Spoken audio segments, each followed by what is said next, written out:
And our plum lessons to everyone for our daily verse when our Exodus chapter 36 in verse 35 up to verse 38.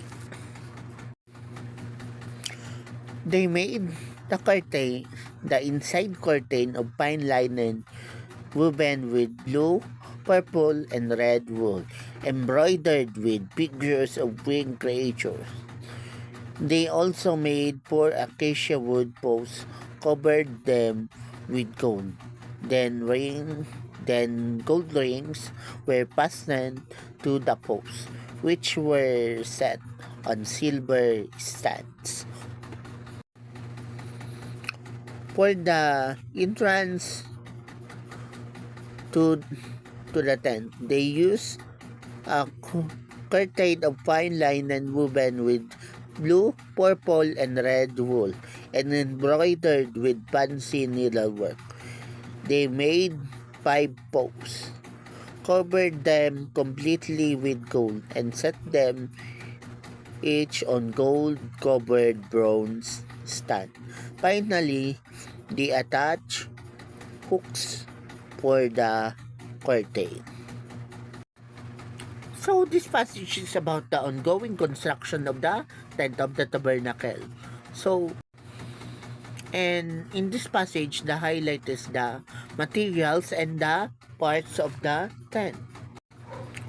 So, for us to fully understand this passage, we need to imagine ourselves that we are there during that construction for us to understand what is going on. See?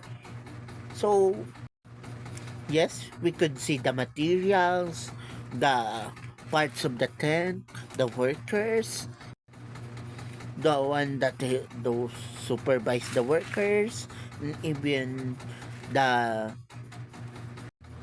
even the works of Bezalel, right?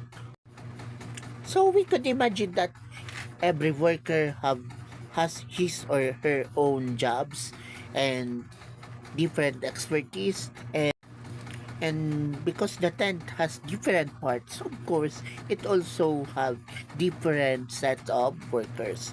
Every part has an assigned worker, and of course those assigned workers were expert in that kind of materials.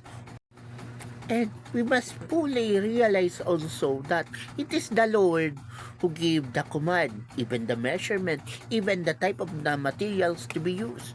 Why?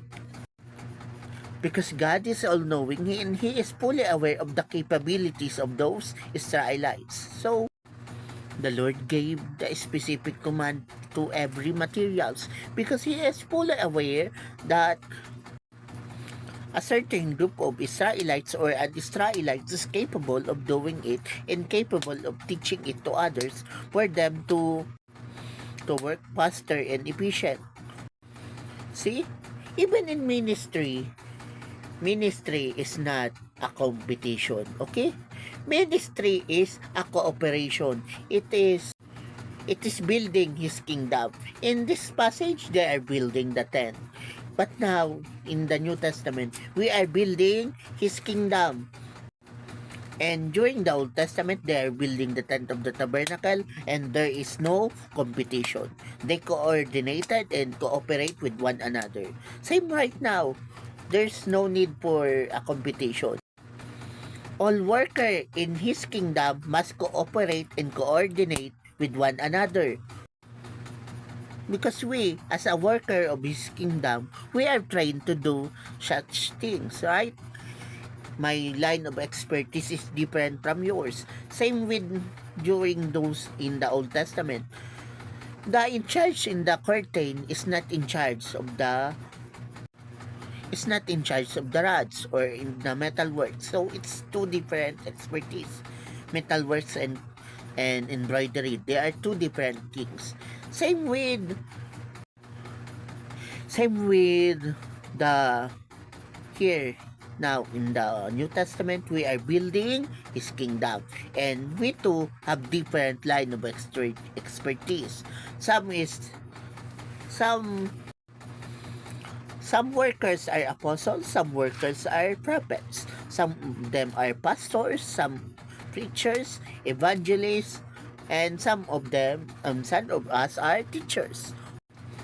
But for us to build His kingdom, we need to cooperate and coordinate with one another, or else God's kingdom will fall into pieces if we compete with one another.